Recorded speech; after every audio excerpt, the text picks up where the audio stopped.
नमस्कार। ज्ञान वैविध्य चैनल में आप सभी का स्वागत है। हमने रामानंदी संप्रदाय के बारे में इससे पहले वाली क्लास में पढ़ा था। आज हम वल्लभाचार्य जी के बारे में अध्ययन करेंगे। वल्लभाचार्य जी का जो समय था वो 1479 से 1531 ईस्वी के मध्य रहा। इनका जन्म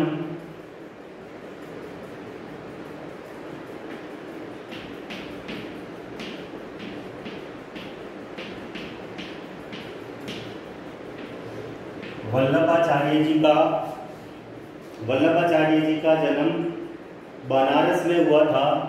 वल्लभाचार्य जी का जन्म बनारस उत्तर प्रदेश में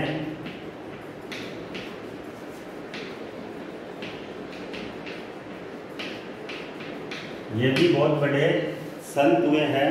वल्लभाचार्य जी का जन्म बनारस उत्तर प्रदेश में हुआ। यह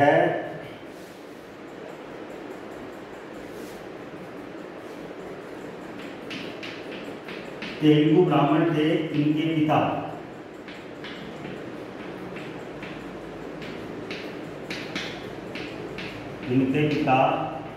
तेलुगु ब्राह्मण थे और इनके पिता का नाम लक्ष्मण भट्ट था।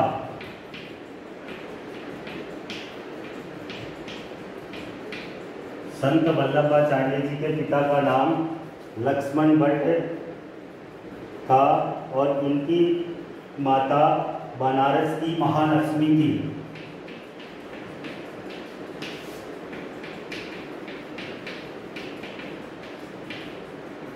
बनारस की महालक्ष्मी।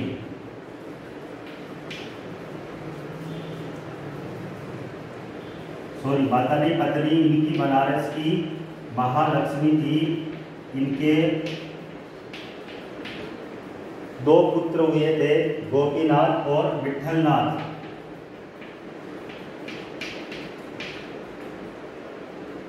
इनके दो पुत्र हुए, गोपीनाथ और विठलनाथ। संत वल्लभाचार्य जी के पिता तेलुगु ब्राह्मण थे। उनका नाम लक्ष्मण भट्ट था और इनकी पत्नी बनारस की महालक्ष्मी थी। उनके दो पुत्र हुए, गोपीनाथ और विठलनाथ। बनारस में ही इन्होंने अपनी शिक्षा दीक्षा पूर्ण की। वल्लभाचार्य जी की शिक्षा बनारस में ही हुई। इन्होंने अपनी शिक्षा और दीक्षा दोनों ही बनारस में पूर्ण किया। उसके बाद ये गृहनगर विजयनगर चले गए। जब इन्होंने अपनी शिक्षा प्राप्त की और दीक्षा मिल गई, उसके बाद ये अपने घर चले गए और इनका घर था विजयनगर।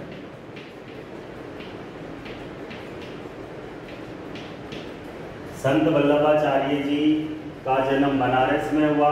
वहीं पर इन्होंने शिक्षा दीक्षा की।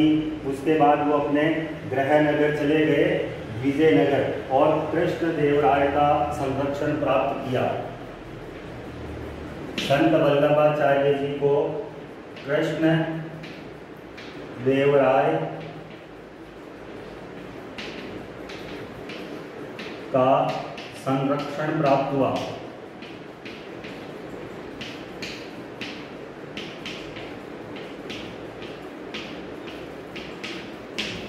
अपने गृहनगर विजयनगर में इन्होंने संत कृष्ण राय का संरक्षण प्राप्त किया, इन्हें आचार्य की उपाधि प्रदान की थी।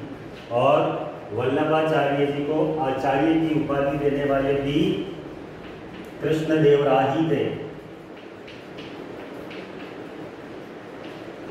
आचार्य की उपाधि वल्लभाचार्य जी को आचार्य की उपाधि कृष्णदेव राय ने दी थी। तो वल्लभाचार्य जी का जो समय था वो 1479 से 1531 ईस्वी के मध्य रहा।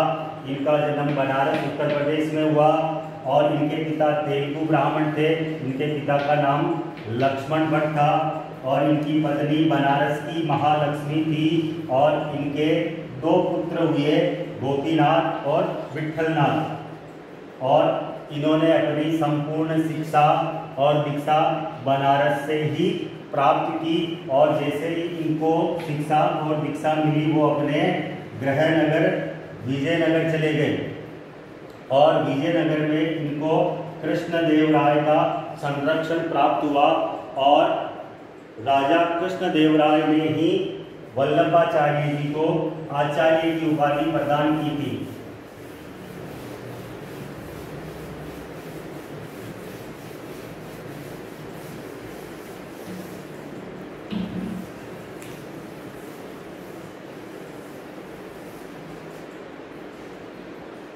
वल्लभाचार्य जी ने वृंदावन में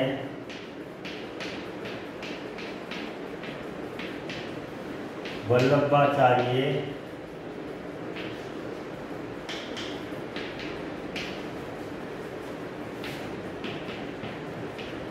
संप्रदाय की स्थापना की।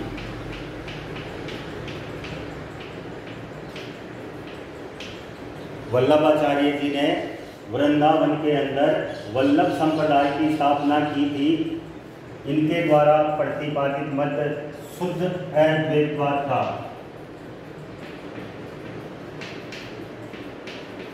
वल्लभा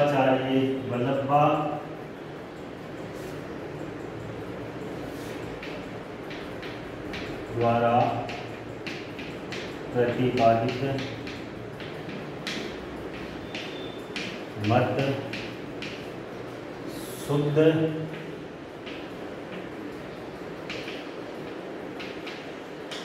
अद्वैतवाद था। मीराबाई की भक्ति को इसी से प्रेरित माना जाता है। मीरा की भक्ति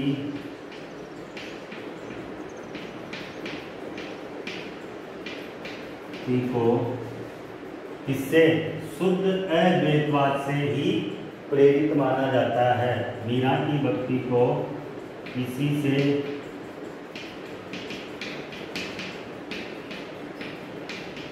प्रेरित माना जाता है। मीरा इसी के आधार पर कृष्ण की भक्ति करती थी। इनके पुत्र विठलनाथ ने वृंदावन में श्रीनाथ मंदिर की स्थापना की थी। वल्लभाचार्य जी का पुत्र था विठलनाथ। वल्लभाचार्य जी का जो पुत्र था विठलनाथ, इसी ने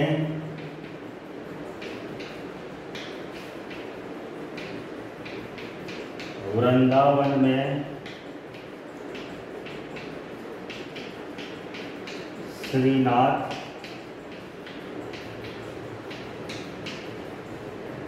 मंदिर की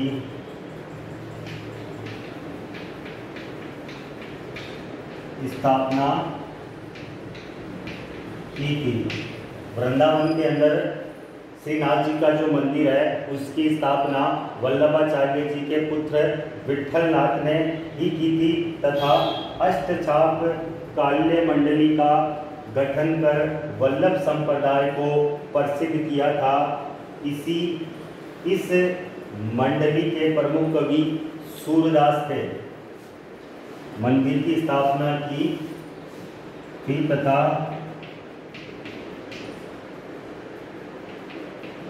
अष्टचाप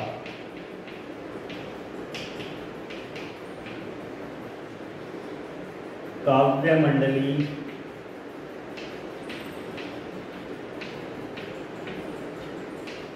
अष्टचाप काव्य मंडली का गठन अष्टचाप काव्य मंडली का गठन कर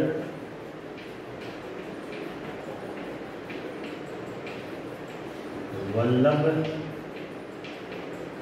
संप्रदाय को प्रसिद्ध किया था और इसी मंडली के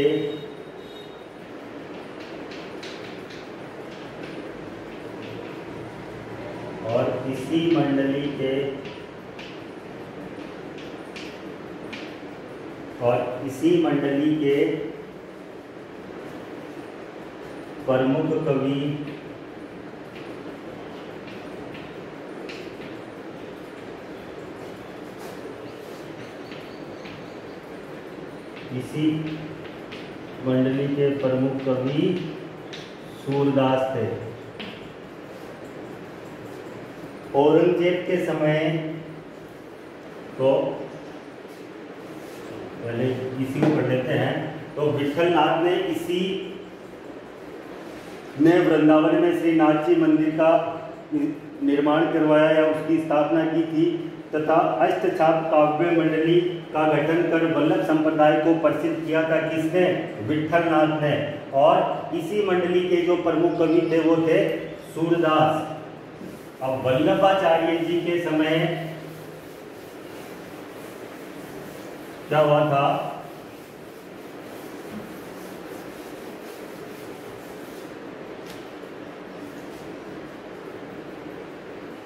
औरंगजेब के समय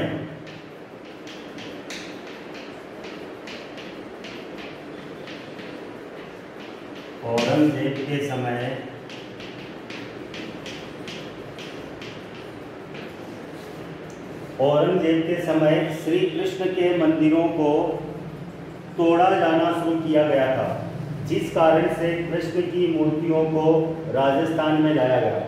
जब औरंगजेब भारत का शासक बना तो इसके समय में भगवान श्री कृष्ण की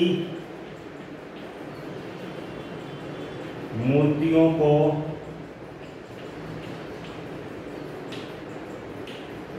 तोड़ा जाने लगा।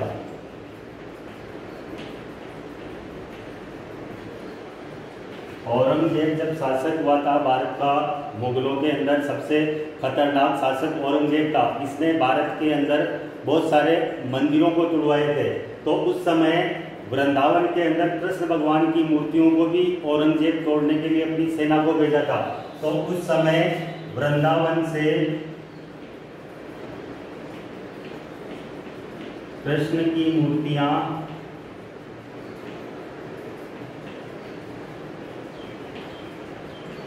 राजस्थान लाई गई।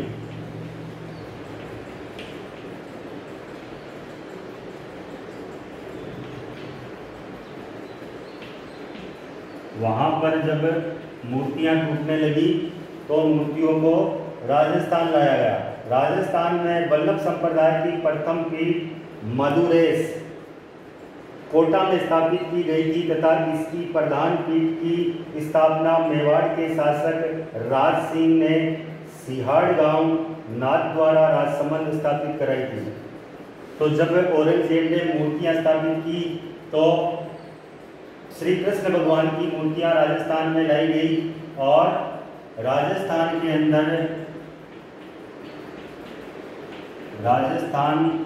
में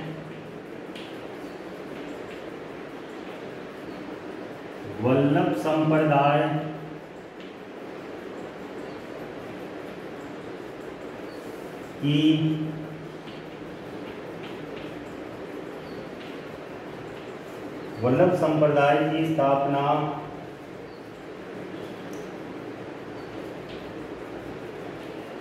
मदुरेश कोटा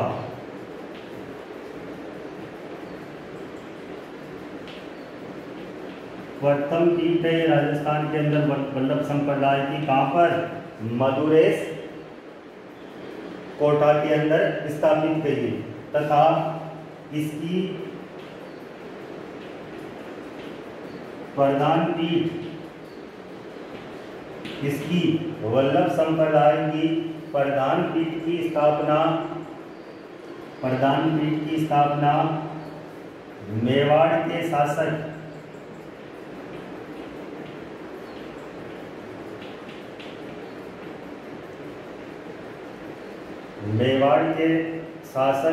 राज सिंह ने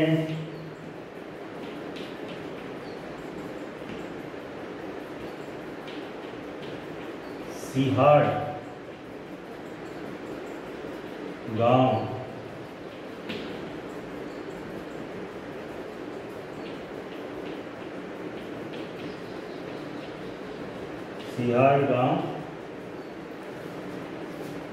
नाथद्वारा, जो कि राजसमंद में है, यहाँ पर इसकी प्रधान पीठ स्थापित करवाई। इसके अलावा राजस्थान में इस संप्रदाय की अन्य पीठें हैं। पहली पीठ, प्रथम पीठ तो कोटा के अंदर बोली। उसके बाद प्रधान पीठ मेवाड़ के शासक राज सिंह ने सिहाड़ गांव नाथद्वारा राजसमंद के अंदर बनाई। इसके अलावा इसकी राजस्थान में इसकी अन्य पीठें भी हैं, जैसे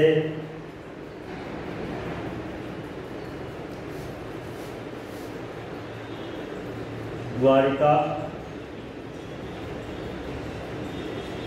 20 मंदिर, कांपरोली, यहाँ पर भी वल्लभ संप्रदाय है।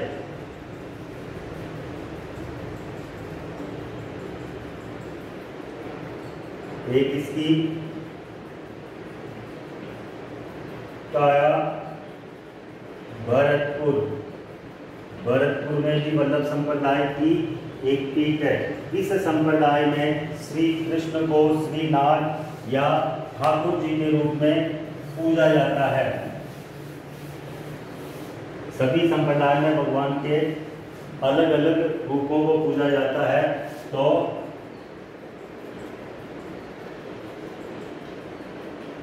वल्लभ संप्रदाय में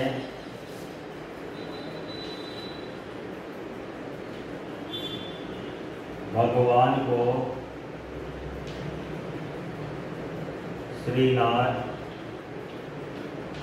या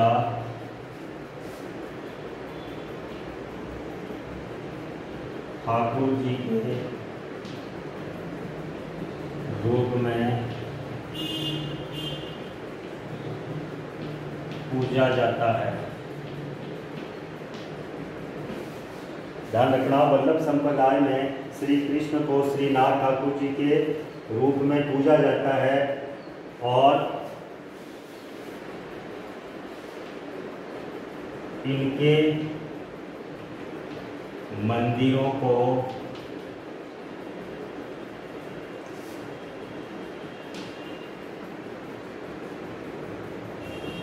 हवेली कहा जाता है।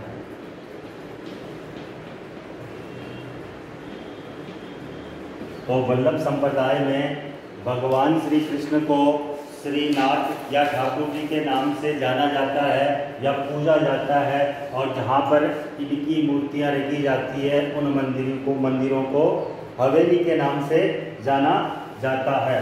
इस संप्रदाय के अंदर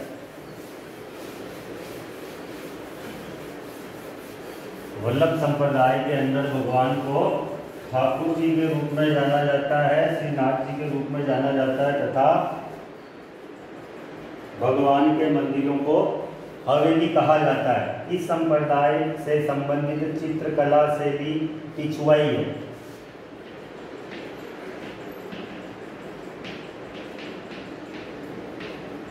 इस संप्रदाय से संबंधित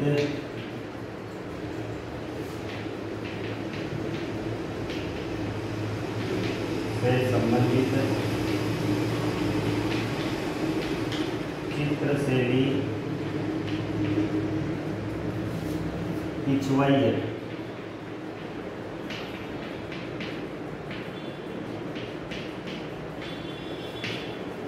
जो चित्रशैली है वो पिछवाई से जानी जाती है, जो कि पीले सुनहरे रंग के कपड़ों पर श्री कृष्ण सहस्त्र रूपों का चित्रण किया जाता है, जिसमें मुख्य रूप से बाल लीला का चित्रण होता है। अब पिछवाई में क्या होता है, जो कि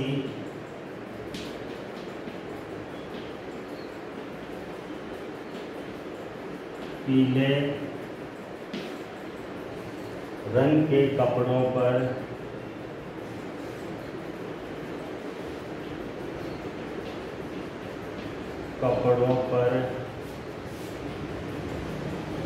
श्री कृष्ण की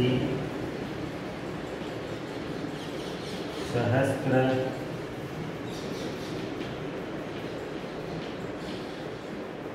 बाल लीलाओं का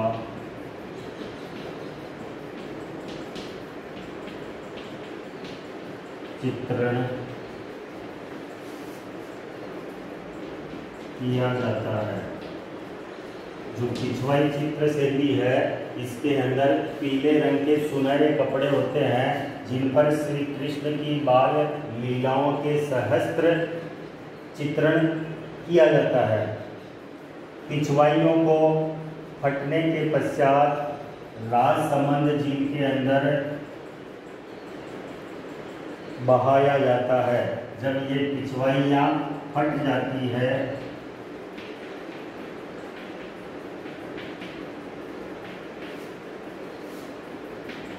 पिछवाइयों के फट जाने के बाद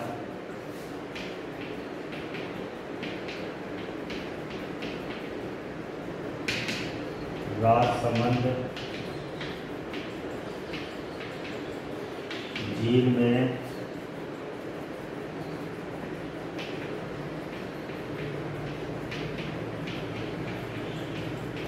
बहाया जाता है एवं फड़ को पुष्कर झील में बहाया जाता है, एवं जो उसकी फड़ होती है उस फड़ को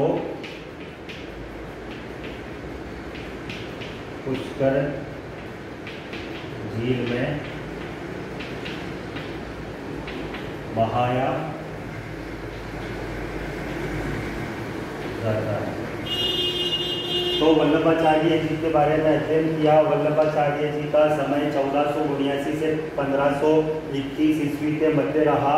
इनका जन्म उत्तर प्रदेश के अंदर वाराणसी में हुआ। इनके पिता तेलुगु ब्राह्मण थे। इनकी पत्नी बनारस की महालक्ष्मी थी और इनके पुत्र का नाम विठलनाथ था और गोपीनाथ थे। इनके दो बेटे थे, विठलनाथ और गोपीनाथ। वल्लभाचार्य जी ने अपनी संपूर्ण शिक्षा बनारस से ही प्राप्त की और बनारस में शिक्षा प्राप्त करने के बाद में वल्लभाचार्य जी अपने गृह नगर विजयनगर में आ गए। यहाँ पर कृष्णदेव राय ने इनको आचार्य की उपाधि दी। इसके बाद इन्होंने वृंदावन में वल्लभ संप्रदाय की स्थापना की थी और मीराबाई इन्हीं के सिद्धांत, जो इनका शुद्ध अद्वैतवाद सिद्धांत था, उसी से प्रेरित थी। और इनका जो पुत्र था विठलनाथ, उसने वृंदावन में श्रीनाथ जी के मंदिर की स्थापना की और स्थापना करने के बाद उसमें अष्टचाप काव्य मंडली का भी गठन किया और उसके प्रमुख जो संत थे वो थे सूरदास। औरंगजेब के समय में वृंदावन के अंदर श्री कृष्ण भगवान की मूर्तियां तोड़ी जाने लगी। उस समय वल्लभाचार्य जी और उनके द्वारा श्री कृष्ण भगवान की मूर्तियों को राजस्थान में लाया गया और राजस्थान में सर्वप्रथम वल्लभ संप्रदाय की जो प्रथम पीठ थी वो कोटा के अंदर मदुरेश में स्थापित की गई और इसकी प्रधान पीठ मेवाड़ के राजा राज सिंह ने सिहाड़ गांव नाथद्वारा में इसकी प्रधान पीठ को स्थापित कराई। इसके अलावा राजस्थान में इस संप्रदाय के अन्य पीठें भी हैं। द्वारकाधीश मंदिर कांकरोली के अंदर एक पीठ इसकी काया भरतपुर में भी वल्लभ संप्रदाय की एक पीठ है। इस संप्रदाय में श्री कृष्ण को श्रीनाथ जी या ठाकुर जी के नाम से जाना जाता है और इनके मंदिरों को हवेलियों के नाम से जाना जाता है। इस संप्रदाय से संबंधित जो चित्र शैली है वो पिछवाई कहलाती है, जो पीले रंग के सुनहरे कपड़े पर श्री कृष्ण भगवान की सहस्त्र लीलाओं का उस पर वर्णन होता है। जब कृष्ण भगवान की जो लीलाओं की जो पिछवाइयों पे जो चित्र बनाए जाते हैं वो अगर फट जाती है तो उनको वहीं पास में ही राजसमंद झील है उसमें बहाया जाता है और जो उसकी फड़ होती है उसको पुष्कर झील में बहाया जाता है। ये थे वल्लभाचार्य जी।